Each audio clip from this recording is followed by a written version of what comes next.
Hello everyone दोस्तों, आप लोग पूछ रहे हैं कि क्या सर अगर 2030 में डीएलएड कोर्स बंद हो जाता है तो ऐसे में हमें डीएलएड करना चाहिए या नहीं करना चाहिए। क्या हम 2030 के बाद टीचर बनने के लिए योग्य रह पाएंगे या नहीं रह पाएंगे। क्योंकि ऐसे देखिए, अगर आप 26 से 28 सेशन में मान लीजिए आप डीएलएड करते हो, तो ऐसे में अगर मान लीजिए टीचर की वैकेंसी नहीं आती है, 2030 तक किसी का जॉब नहीं लगा, सिलेक्शन नहीं हुआ, तो ऐसे में 2030 के बाद तो टीचर की वैकेंसी आएगा ही, टीचर की वैकेंसी तो आते रहेगा, ठीक है ना।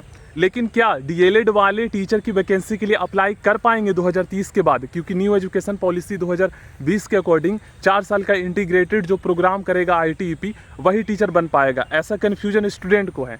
तो दोस्तों, मैं कई बार आपको बता चुका हूँ कि डीएलएड का फॉर्म जो है ना, देखो 26 से 28, 27 से 29 और 28 से 30, यही 3 सेशन में आप डीएलएड होगा 2030 तक। उसके बाद डीएलएड नहीं होगा। तो डीएलएड नहीं होगा का मतलब ये है कि 2030 के बाद कोई डीएलएड नहीं करेंगे, इंटीग्रेटेड 4 साल का कोर्स करेंगे।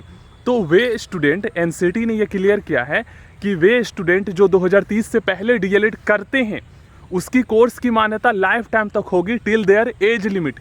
मतलब आप जो है अपने एज लिमिट, जैसे बिहार में अगर आप जनरल ईडब्ल्यूएस से आते हो तो 37 साल है फर्स्ट टू 5 में टीचर बनने की मैक्सिमम एज, 40 साल जो है रिजर्व कैटेगरी का है। तो आप अपने एज लिमिट तक टीचर बनने के योग्य रहोगे 2030 के बाद भी। भाई समझ क्यों नहीं रहे हो। कई सारे स्टूडेंट इंस्टा पर, व्हाट्सएप पर कमेंट में मैसेज कर रहे हैं, तो उनको मैं यही बता रहा हूँ कि आपकी कोर्स की मान्यता लाइफ टाइम तक रहेगी। और अगर आपका 2030 से पहले सिलेक्शन नहीं भी होता है तो 2030 के बाद आने वाले कोई से भी टीचर की वैकेंसी के लिए आप योग्य रहोगे, अप्लाई कर पाओगे, आप टीचर बनने के योग्य रहोगे, ठीक है ना। और आईटीपी वाला भी रहेगा। आई होप समझे होंगे आप लोग।